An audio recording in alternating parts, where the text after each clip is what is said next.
Sur ce, je vous propose qu'on puisse aller à l'essentiel. On va ouvrir la Bible dans un instant. Vous le savez, nous sommes dans une thématique qui s'appelle Ecclésia. Dans cette thématique Ecclésia, on redécouvre l'Église telle que Dieu la pense. Et nous observons au travers de notre propre Église quelles sont nos forces et quelles sont nos faiblesses. Quels sont encore nos besoins? Quelle est notre marge de progression? Dans quelle direction sommes-nous censés aller? Et on puise au travers de la Bible tout le contenu nécessaire pour pouvoir les appliquer à notre vie d'Église afin d'être non seulement une Église pertinente, mais que notre place au sein de l'Église, nous puissions bien la vivre et grandir dans notre foi, grandir dans notre vie chrétienne parce que nous sommes dans une Église qui répond à la vocation que Dieu lui donne. Et donc on redécouvre depuis plusieurs semaines cette thématique sur l'Église. Et juste avant d'aller sur un passage en particulier, on a découvert dès le début que Ecclésia, le terme grec qui signifie assemblée, parle d'une assemblée bien particulière. C'est une assemblée de citoyens grecs qui se mettaient en dehors de la cité pour pouvoir réfléchir, préparer et mettre en place des projets pour la cité, pour le bien-être de la cité, pour tous ceux qui sont dans le besoin. Et Jésus va utiliser ce même mot Ecclésia pour qualifier un groupe de chrétiens qui se met à part de la société, à part des activités tumultueuses, des désirs et des pulsions de la société, mais pour se tourner vers les autres, pour répondre aux besoins des autres, pour tendre la main à ceux qui sont dans le besoin, pour partager le message de l'Évangile à tous ceux qui sont dans la cité, à tous ceux qui sont autour de nous, ici dans la société. Et alors on découvre au travers de cette thématique Ecclésia que l'Église a une vocation, c'est de se tourner vers les autres, tourner vers nos frères et sœurs dans la foi, tourner vers ceux de l'extérieur, mais non plus tourner vers nous-mêmes, mais tourner vers les autres. Et ce matin, on va lire un passage de l'Ancien Testament. J'ai quand même regardé dans les dernières semaines et on a principalement parlé du Nouveau Testament, mais l'Ancien Testament, comme le disait Cédric il y a quelques semaines, l'Ancien Testament nous parle également de l'Église d'une façon ou d'une autre. On parle dans l'Ancien Testament surtout du peuple d'Israël, mais c'est le même Dieu qui s'adresse tantôt au peuple, tantôt à l'Église, et ce même Dieu a un message pour nous encore ce matin. Alors je vous propose qu'on puisse ouvrir la Bible, enfin on va lire un passage qui va être affiché dans 1 Samuel au chapitre 7, et on va commencer au verset 5. Voici ce que le texte dit. Samuel dit: rassemblez tout Israël à Mitzpa, et je prierai l'Éternel pour vous. Et ils se rassemblèrent à Mitzpa. Et ils puisèrent de l'eau et la versèrent devant l'Éternel, et ils jeûnèrent ce jour-là en disant: nous avons péché contre l'Éternel. Samuel jugea les Israélites à Mitzpa, et on s'arrête là pour le moment. Samuel est juge et tantôt prophète. C'est un homme qui a une autorité particulière parmi le peuple, une autorité spirituelle particulière, et il convoque tout le peuple parce qu'il veut les conduire vers une repentance. Et dans le contexte, on apprend que depuis plusieurs années, les Philistins, un peuple voisin, ne cessent d'envahir et de dominer Israël. Et Israël est sous le joug des Philistins. Israël s'était entre-temps éloigné de Dieu. Israël ignorait Dieu, Israël désobéissait, Israël voulait vivre comme il le souhaitait, dans une liberté absolue. Alors Dieu, voyant ce désir d'autonomie, les laisse alors s'autogérer et sont alors malheureusement en proie aux Philistins. Israël, sous domination des Philistins, au bout d'un moment, ne cesse de crier à Dieu, et c'est là que Samuel dit: on va crier à l'Éternel pour une délivrance, mais vous allez vous repentir. Samuel convoque alors tous les Israélites à Mitzpa et commence la repentance d'Israël.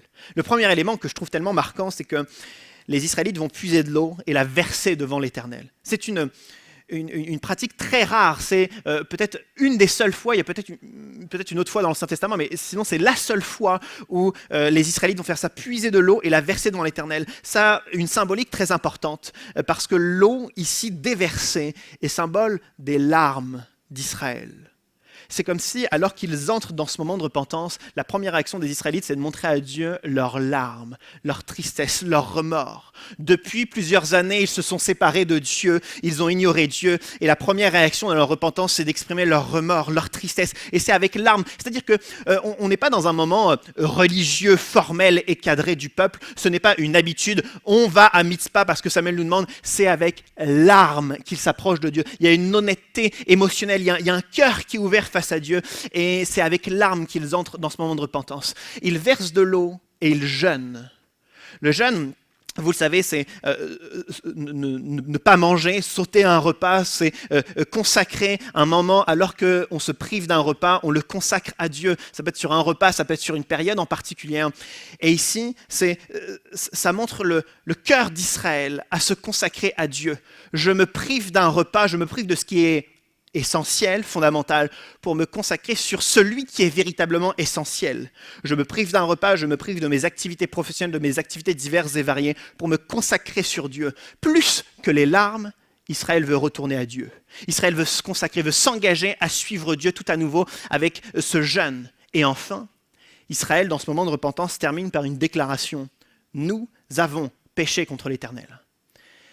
Cette déclaration, elle est si belle et on imagine qu'elle est seulement résumée par cette phrase, mais plus que de dire nous avons péché, ils ont certainement dit ouvertement ce qu'ils avaient fait, leur désobéissance, la place des idoles, etc. Ils ont certainement dit texto ce qu'ils avaient fait depuis plusieurs années.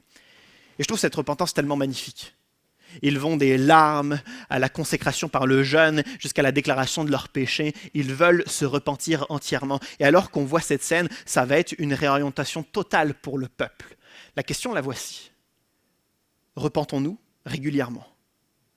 Parce que souvent, en tout cas à certaines périodes de ma vie chrétienne, je croyais entendre qu'il fallait se repentir une fois, le jour de notre conversion, et une fois la repentance faite, c'était fini. Et toute notre vie, on sera sous la grâce de Dieu, et qu'enfin, on sera libre. Sauf que lorsqu'on regarde l'histoire d'Israël, on a l'impression que tous les 6 mois, ils doivent à nouveau se repentir, parce que à nouveau, leur cœur de pécheur, leur cœur fragile, ne cesse de se détourner loin de Dieu. Mais pour être tout à fait honnête, je suis aussi humain que les Israélites, et mon cœur est aussi fragile qu'eux.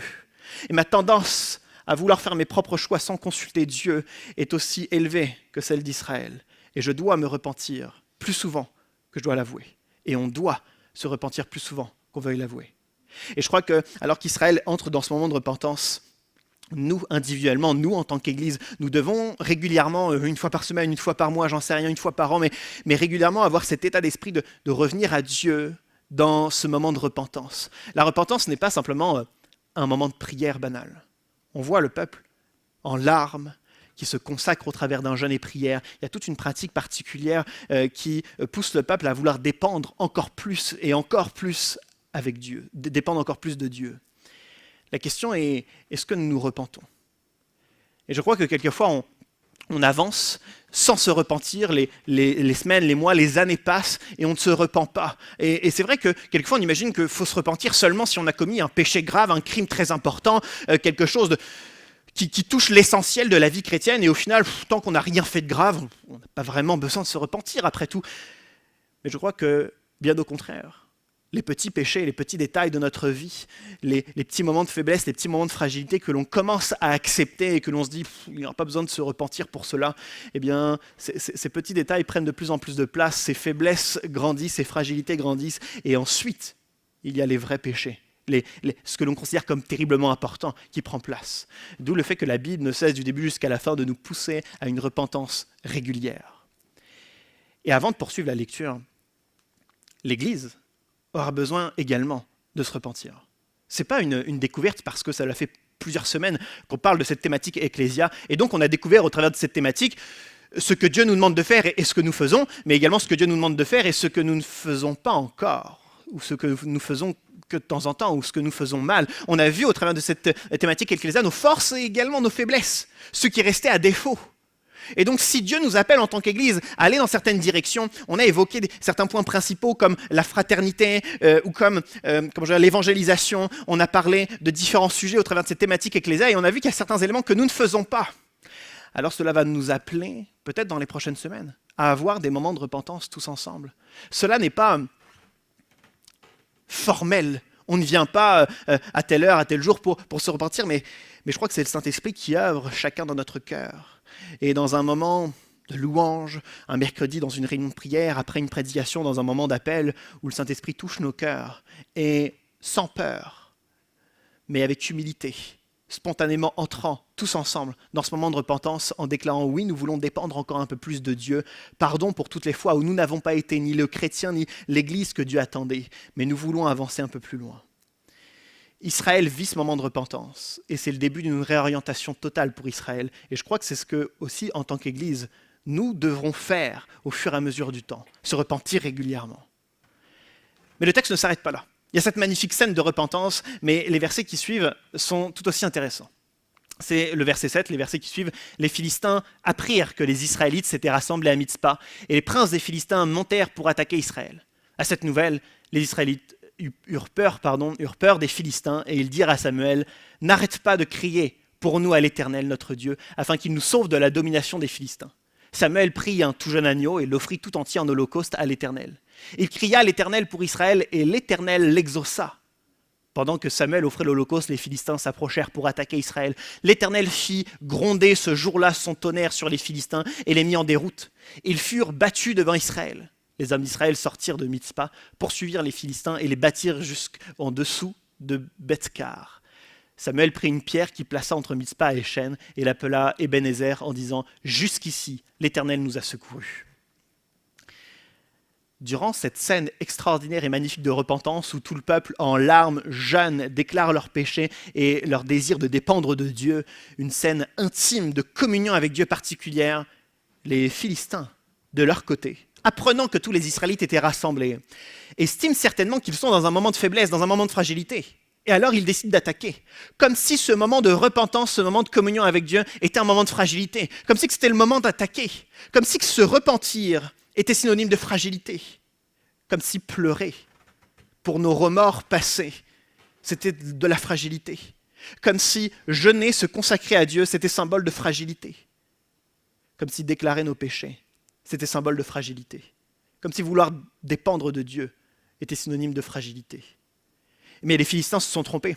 Ils décident d'attaquer à ce moment-là parce qu'ils imaginent les Israélites bien fragiles dans leur moment de communion avec leur Dieu. Alors ils décident d'attaquer. Et les Israélites crient à l'Éternel au travers de l'action de Samuel. Et Dieu agit, Dieu intervient. Le texte nous dit que Dieu fait gronder le tonnerre. On a lu ce passage il y a quelques semaines dans la réunion de prière, et cela a été un vif encouragement pour chacun d'entre nous. Dieu fait gronder le tonnerre pour pouvoir faire fuir tous les Philistins. Et quand je me mets à la place d'un soldat philistin, c'est ce que je me disais il y a quelques jours, ils ont certainement déjà entendu et vu des éclairs, des tonnerres. Alors, il est vrai qu'à cette époque, souvent les catastrophes naturelles ou la nature qui se déchaîne est symbolique de la voix de Dieu ou d'une action, d'une manifestation de Dieu. Certes, mais ils ont déjà vu des tonnerres et je ne pense pas qu'ils ont forcément fui devant l'orage.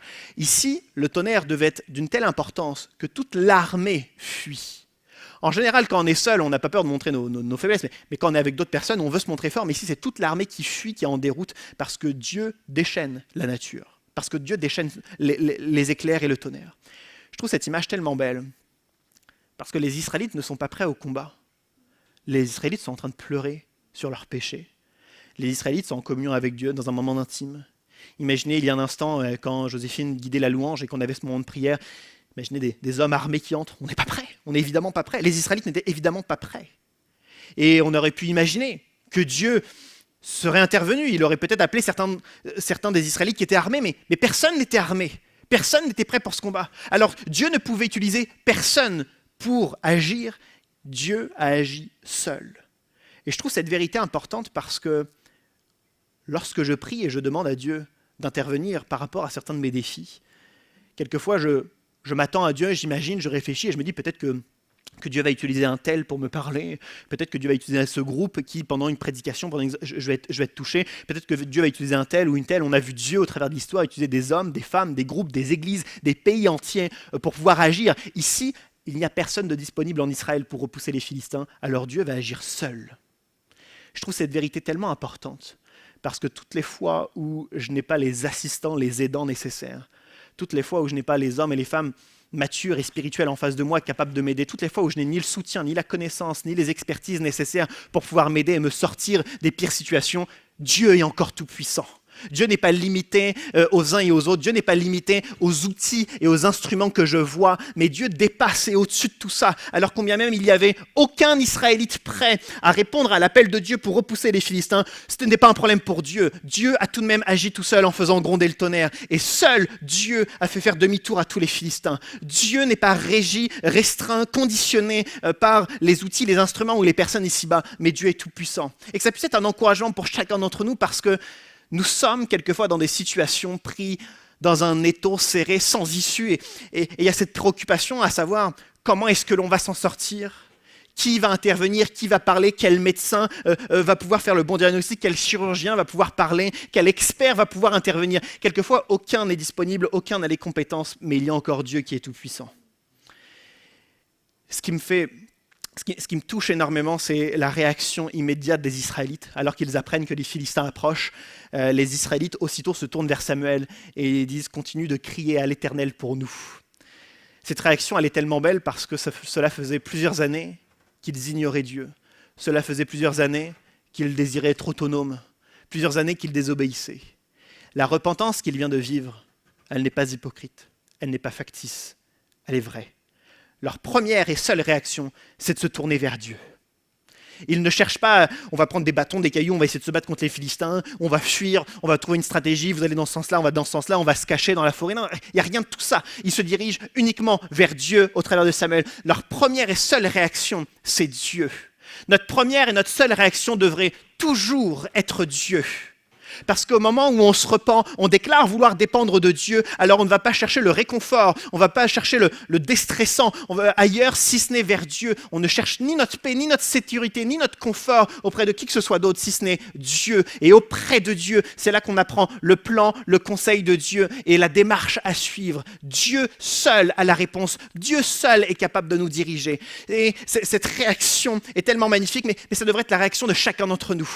Si régulièrement on est dans ce moment de repentance, à avouer voici nos péchés, voici toutes les fois où je me suis tourné vers quelqu'un d'autre que vers toi, notre Seigneur Jésus, et maintenant je veux dépendre encore plus de toi, et ma première et ma seule réaction sera d'abord de me tourner vers toi. Je consulterai l'Éternel avant de consulter mon banquier, je consulterai l'Éternel avant d'aller dans telle ou telle direction, je consulterai l'Éternel avant d'aller voir mon patron, je consulterai l'Éternel avant tout. La première et la seule réaction du peuple, c'est Dieu. Et enfin, alors que le peuple demande à Samuel, crie à l'Éternel pour nous.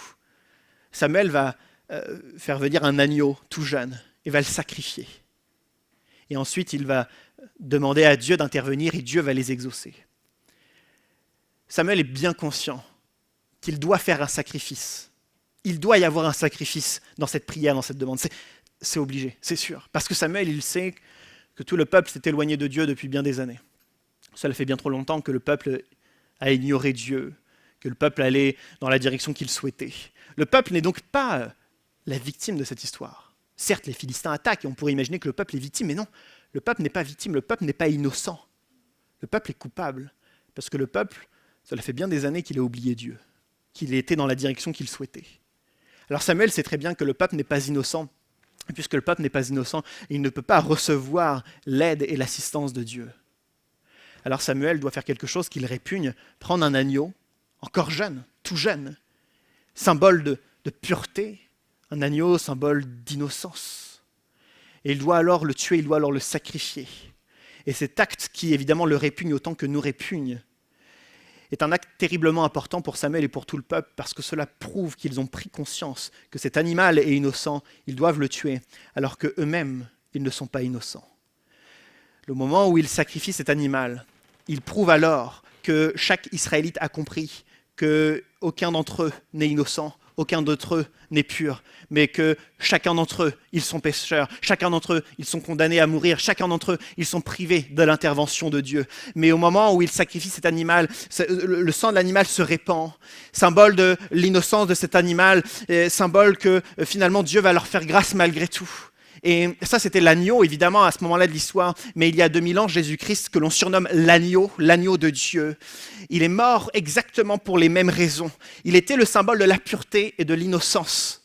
Il est mort pour nous montrer que nous ne sommes pas innocents, mais que pourtant il peut tout de même agir par grâce à notre égard. Toutes les fois où on prie actuellement, que ce soit il y a un instant pendant le culte où on priait chez nous, à la réunion de prière, ou quand on prie pour nos propres besoins le matin, quand on se réveille, quand on est peut-être dans la louange, toutes les fois où on pense au Seigneur Jésus-Christ, on doit penser à cette croix. On doit penser au sang de Jésus qui a coulé. On doit penser que celui qui était pur et innocent est mort pour nous. On doit penser que sa mort symbolisait que nous ne sommes pas innocents. Sur la croix, le sang de Jésus qui a coulé devrait alors nous pousser à vouloir encore plus dépendre de Dieu pour ne plus pécher, parce que chacun de nos péchés nous rappelle sa mort. L'agneau qui est sacrifié par Samuel doit pousser le peuple à ne plus vouloir pécher, parce qu'à cause de leur péché, un agneau est mort. Évidemment que ça nous touche, c'est un acte répugnant, mais quel acte encore plus horrifique que Jésus-Christ mort sur une croix à cause de nos péchés. Et toutes les fois où on prie notre Seigneur Jésus-Christ, toutes les fois où on est dans la louange, cela doit alors nous pousser à ne plus pécher, à évoluer, à progresser, à demander au Seigneur Jésus-Christ de nous changer de l'intérieur parce que nous ne pouvons plus accepter le moindre détail, le moindre péché dans notre vie parce que Jésus-Christ est mort pour cela. Samuel prie et Dieu l'exauce. Le tonnerre gronde, les Philistins fuient. Et enfin, il y a cette dernière action de la part de Samuel qui clôt cet événement. Samuel va placer une pierre dans ce lieu. Il va comme renommer ce lieu en fonction de l'événement. Et ce lieu, on l'a lu il y a un instant, ce lieu va s'appeler « Jusqu'ici, l'Éternel a secouru ». Ou dans d'autres traductions, « Jusqu'ici, l'Éternel a pourvu ». Cette phrase est magnifique parce qu'elle résonne pour tous les Israélites. Depuis plusieurs années, ils s'étaient éloignés de Dieu, mais alors qu'ils se sont repentis, Dieu a pourvu, Dieu les a secourus. Le peuple est en train de voir les Philistins partir en déroute, fuir, s'en aller, parce que Dieu a pourvu. Et cette même vérité, elle est également pour nous. Cette pierre que Samuel pose, c'est une pierre qui peut être posée pour chacun d'entre nous dans notre vie. Jusqu'ici, l'Éternel a pourvu.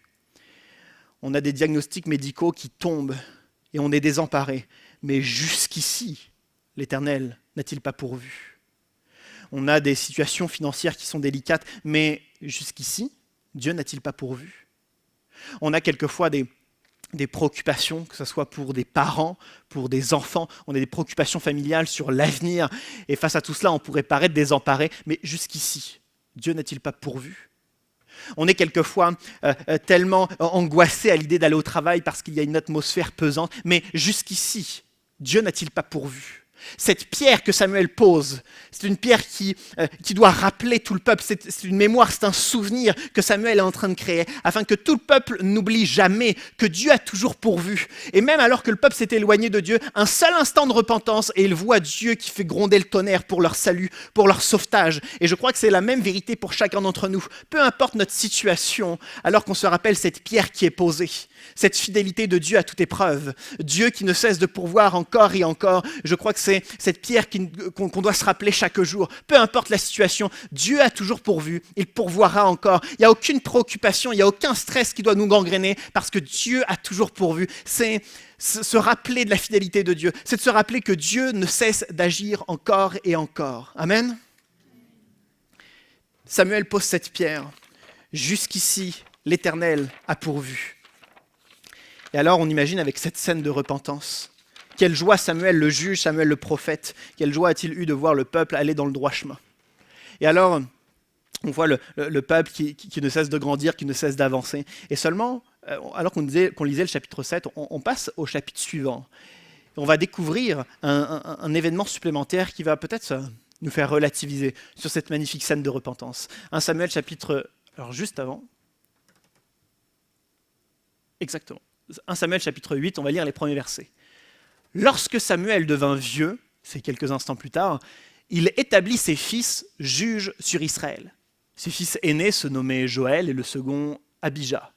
Ils étaient juges à Beersheba. Les fils de Samuel ne marchèrent pas sur ses traces. Ils se livraient à des profits malhonnêtes, acceptaient des cadeaux et tordaient le droit. Tous les anciens d'Israël se rassemblèrent et allèrent vers Samuel à Rama. Ils lui dirent « Te voilà vieux et tes fils ne marchent pas sur tes traces. Maintenant, établis sur nous un roi pour nous juger, comme on en trouve dans toutes les nations. Notre roi nous jugera, il marchera à notre tête et conduira nos guerres. Amen. »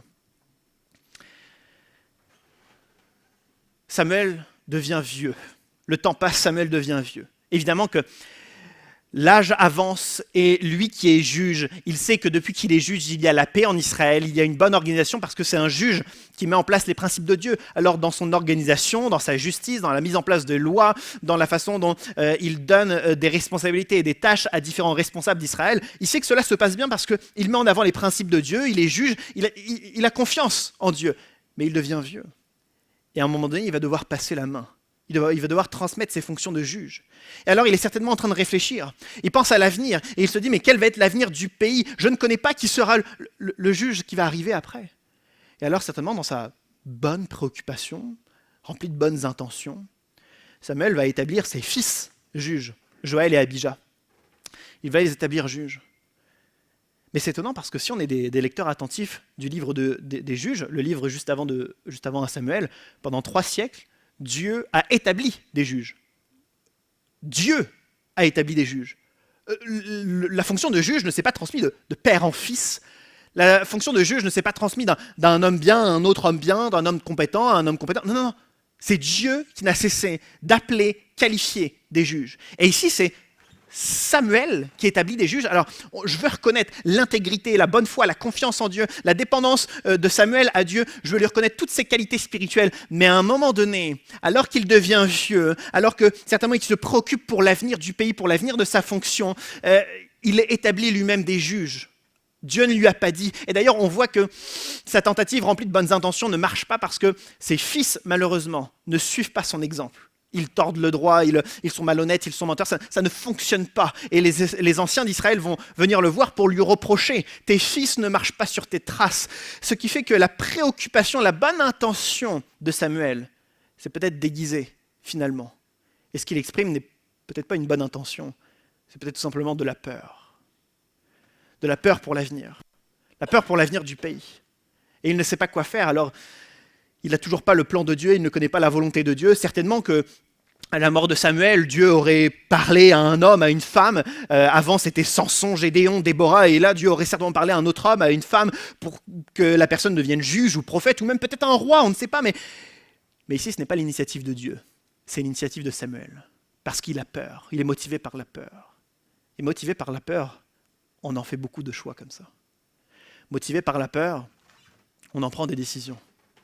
Nous n'avons pas tous les mêmes peurs. Et je pense que Samuel était à un âge où ses peurs étaient particulières, mais chaque étape de vie, nous avons des peurs différentes. Lorsqu'on devient adolescent, lorsqu'on devient jeune adulte, lorsqu'on se marie, lorsqu'on a des enfants, lorsque nos enfants quittent le foyer, lorsqu'on a notre premier travail, lorsqu'on évolue dans notre carrière, lorsqu'on arrive à la retraite, lorsqu'on devient plus âgé. À chaque étape de vie, il y a des peurs différentes qui peuvent nous tirer d'un sens ou d'un autre. Et on peut être un Samuel, on peut être l'élite spirituelle de l'élite spirituelle lorsque les peurs sont là. Les peurs nous tiennent. Je suis triste pour Samuel. Parce que quelques versets plus tôt, il avait posé une pierre sur la victoire de Dieu, Dieu qui avait fait résonner, gronder le tonnerre. Il avait posé une pierre et cette pierre s'appelait « Jusqu'ici, Dieu a pourvu ». Comme on appelle à faire toujours et constamment confiance à Dieu, qu'importe l'avenir. Et quelques instants plus loin, la peur le saisit. Il n'est plus capable de faire confiance à Dieu. Lui qui avait posé cette pierre, nous pouvons faire confiance à Dieu parce que qu'importe le temps, le lieu ou l'époque, Dieu pourvoira. L'instant d'après, la peur le saisit et il n'est plus capable de faire confiance à Dieu. J'aimerais que chacun d'entre nous, peu importe notre situation, qu'on puisse se focaliser sur cette pierre qui est dans notre vie, cette pierre qui symbolise la fidélité de Dieu, cette pierre qui nous dit « Jusqu'ici, l'Éternel a pourvu, jusqu'ici, l'Éternel nous a secourus. » Qu'importe le lieu, qu'importe l'époque, Dieu ne cesse d'être capable de nous accompagner, de nous montrer le droit chemin, de nous sortir, nous secourir, nous restaurer. Dieu en est toujours capable. Alors peut-être que ce matin, c'est très facile pour nous de le proclamer, mais demain, lorsque la peur va venir, comme la peur a saisi Samuel, sera-t-on capable de faire les bons choix? Samuel n'y a pas été capable, et pourtant, qu'est-ce qu'il était spirituel?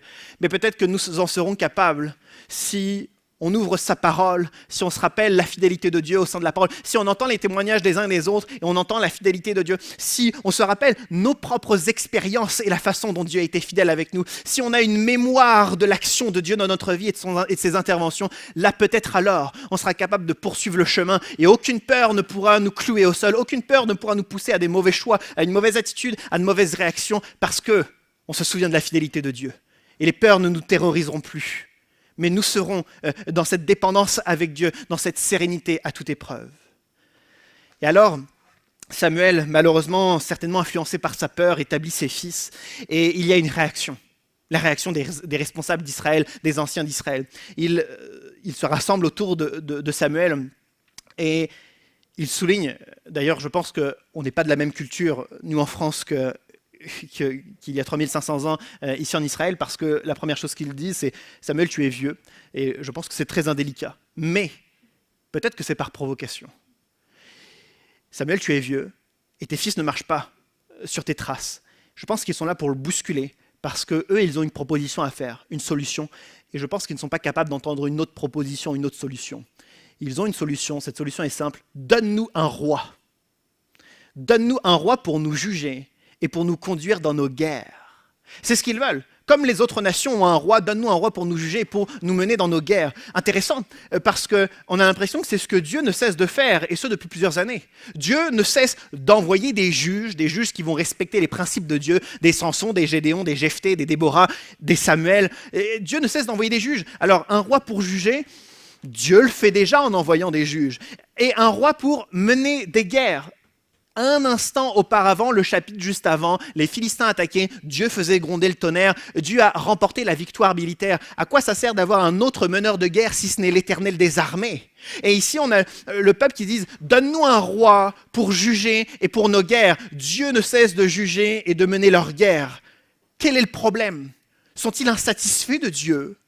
Est-ce qu'ils estiment que Dieu fait mal son travail, que Dieu n'est pas assez compétent? Pourquoi demandent-ils quelqu'un d'autre, quelqu'un pour remplacer Dieu? Ils ont Dieu, mais ils préfèrent un roi. On a l'impression qu'ils sont insatisfaits de l'action de Dieu. Sommes-nous satisfaits de l'action de Dieu dans notre vie? Est-ce qu'on est capable de remercier Dieu pour toutes les dimensions de notre vie? Alors évidemment qu'on le fait le dimanche matin à dire « Merci Seigneur », point à la ligne. Mais est-ce que vraiment dans toutes les dimensions de notre vie, on est capable de remercier Dieu? Remercier Dieu pour notre père, notre mère, nos enfants, nos grands-parents. Rien que dans le cercle familial, quelquefois il y a tellement de querelles et de passifs qu'il est difficile de remercier Dieu pour chacun des membres de notre famille. Et ensuite, est-ce qu'on est capable de remercier Dieu à notre travail? Pour l'atmosphère au travail, pour chacun de nos collègues de travail, pour notre patron, pour l'état d'esprit dans l'entreprise que Dieu va bénir. Est-ce qu'on est capable de remercier Dieu pour notre travail, pour notre niveau salarié, pour le salaire que l'on a? Est-ce qu'on est capable de remercier Dieu pour les conditions de travail que nous avons? Ou est-ce qu'au final, on est insatisfait parce qu'il y a une prise de tête avec les collègues de travail, il y a une mauvaise ambiance, on n'est pas estimé à notre juste valeur, on avait pensé à une autre carrière, et au final, on n'est pas capable de remercier Dieu pour notre travail. Et cela dans toutes les dimensions de notre vie. Sommes-nous satisfaits de ce que Dieu fait dans notre vie? Ou est-ce qu'au final, dans notre santé, dans notre travail, dans notre famille, dans plusieurs dimensions de notre vie, on est insatisfait de ce que Dieu fait? Au moment où l'insatisfaction arrive, il y a une brèche. Et cette brèche nous pousse à faire un autre choix. Puisque Dieu ne répond pas à mes besoins, à mes désirs, je vais aller chercher un autre roi. Le roi va faire la même chose que Dieu, certainement que le roi va réussir. Alors, puisque au travail, ça ne se passe pas bien, puisqu'avec les collègues de travail, ça ne se passe pas bien, je vais prendre un autre roi, le roi de la vengeance, le roi de la critique, le roi du mépris. Puisque peut-être que dans la famille, il y a eu des tensions.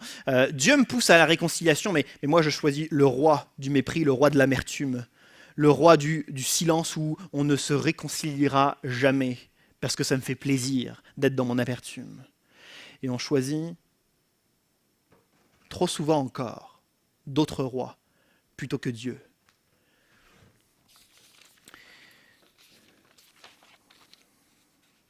On choisit des rois pour déstresser. Parce que c'est beaucoup plus facile de passer 6 heures par jour devant la télé. C'est beaucoup plus facile d'aller 15 minutes sur le téléphone, sur la pornographie. C'est beaucoup plus facile de faire 10 heures par jour d'activité sportive encore et encore pour déstresser. C'est tellement plus facile que de se confier en Dieu pour chercher la sérénité et la paix qu'il nous offre. Alors on se choisit un autre roi, le roi qui nous fait déstresser. Et il y a tellement de rois autour de nous, c'est tellement facile d'en choisir, c'est tellement facile de s'éloigner de Dieu, c'est tellement facile de trouver des diversions. Et le peuple fait un choix, le choix de ne pas choisir Dieu, mais de se choisir un roi. Ils imaginent que ce roi va être aussi compétent que Dieu pour juger, pour mener leur guerre. On ne peut pas donner de réponse sans lire un dernier passage ce matin ensemble. On va lire 1 Samuel chapitre 13. C'est à peine 2 ans après, juste avant de le lire, ils voulaient un roi, ils ont eu un roi. Ils ont eu Saül. Entre parenthèses, Dieu ne s'est pas laissé faire par la décision du peuple. Dieu a choisi Saül. Il ne s'est pas laissé faire. C'était un peu officieux, un peu secret, mais dans tous les cas, Dieu a choisi son roi, ça allait être Saül. Même si le peuple ne voulait pas de Dieu, Dieu a tout de même choisi Saül. Saül, un homme humble, compétent, qui dépend de Dieu, qui fait confiance à Dieu. C'est un homme de foi extraordinaire jusqu'à ce moment-là. On va lire ensemble le chapitre 13. Saül fit sonner de la trompette dans tout le pays en disant que les Hébreux l'apprennent. Tout Israël apprit que Saül avait battu la garnison des Philistins et qu'Israël avait ainsi provoqué le dégoût des Philistins. le peuple fut convoqué vers Saül à Gilgal. Les Philistins se rassemblèrent pour combattre Israël. Ils avaient 30 000 chars et 6 000 cavaliers, et ils formaient un peuple innombrable comme le sable qui est au bord de la mer. Ils vinrent installer leur camp à Michmash, à l'est de Beth-Aven. Les Israélites se virent menacés, car ils étaient serrés de près. Et ils se cachèrent dans les grottes, les buissons, les rochers, les caveaux et les citernes. Il y eut aussi des Hébreux qui passèrent le Jourdain pour se rendre dans le pays de Gad et de Galaad. Quant à Saül, il était encore à Gilgal, et tout le peuple qui se trouvait à ses côtés tremblait. Le peuple veut un roi. Saül est le roi parfait. Plus grand que tout le monde, plus fort que tout le monde, une stature plus imposante que tout le monde. Il est compétent, il est proche de Dieu, il est humble, il a toutes les qualités requises. Alors, tout le peuple reconnaît Saül. Il y a même un petit élément déclencheur de cette fascination du peuple pour Saül, c'est qu'il y a une bataille militaire et Saül la remporte, mais avec une aisance pas possible parce que Dieu est avec lui. Alors vraiment, tout le peuple reconnaît Saül. C'est enfin le roi qu'on désirait, un roi pour nous juger, un roi pour mener nos guerres. Les Philistins contre-attaquent. Saül sonne de la trompette pour appeler tous les Israélites à lui, afin de partir en guerre.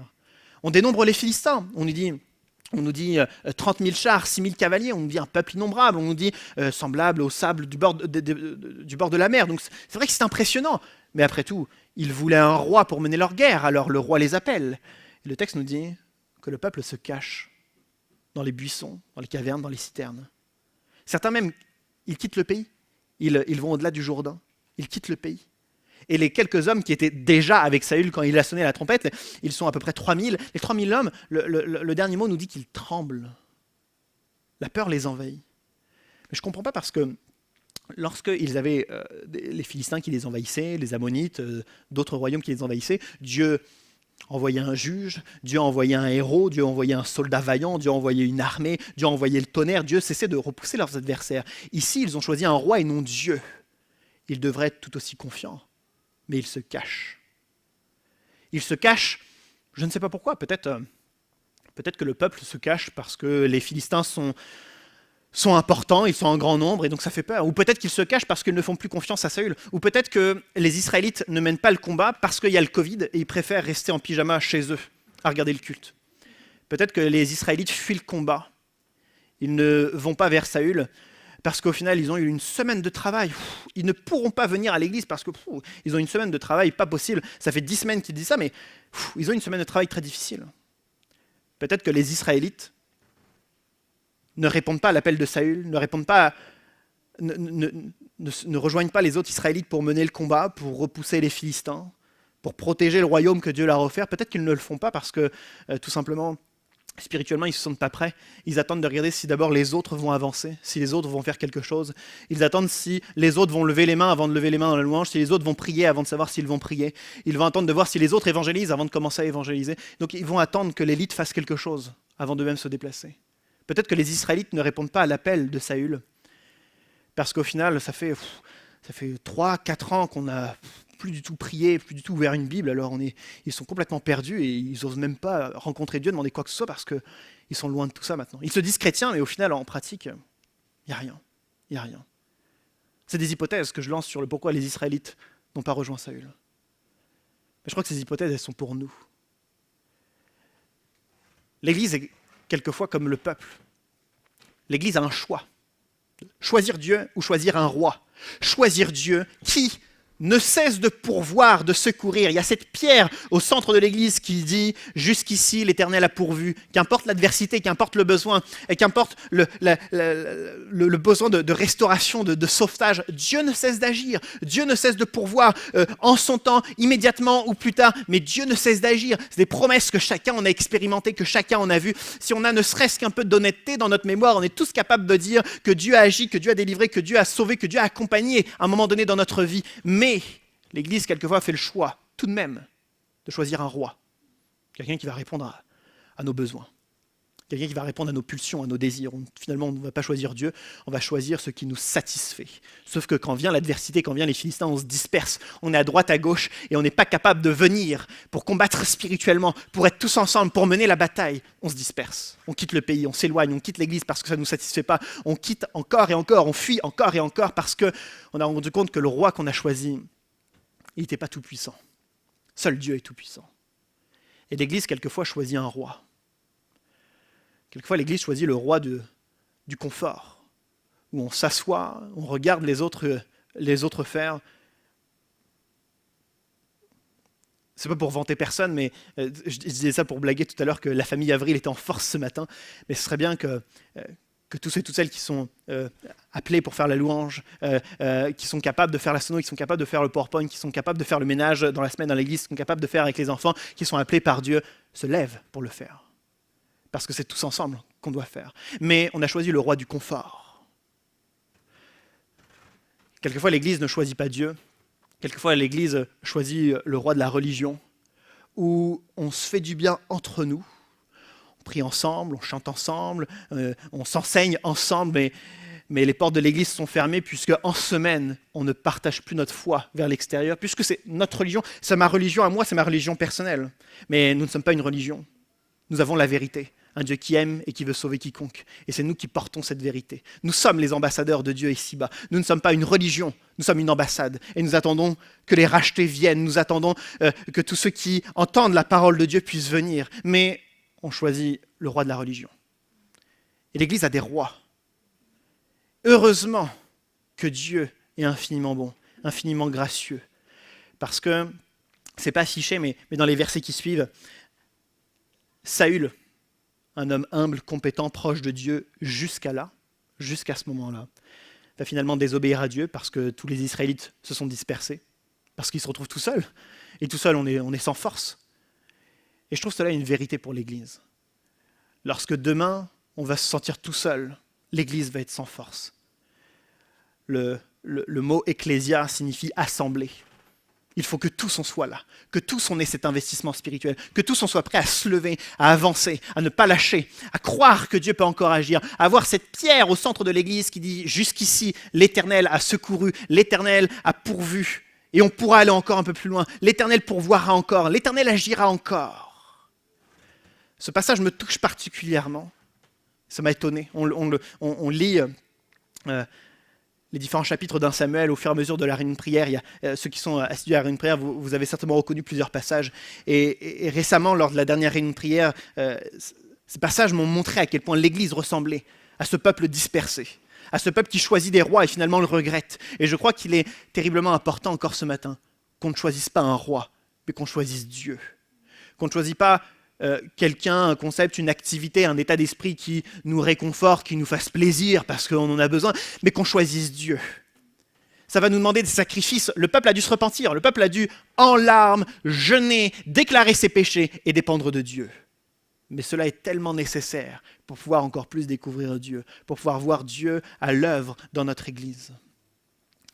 Je demanderai à Joséphine de s'approcher parce qu'on va chanter un dernier chant.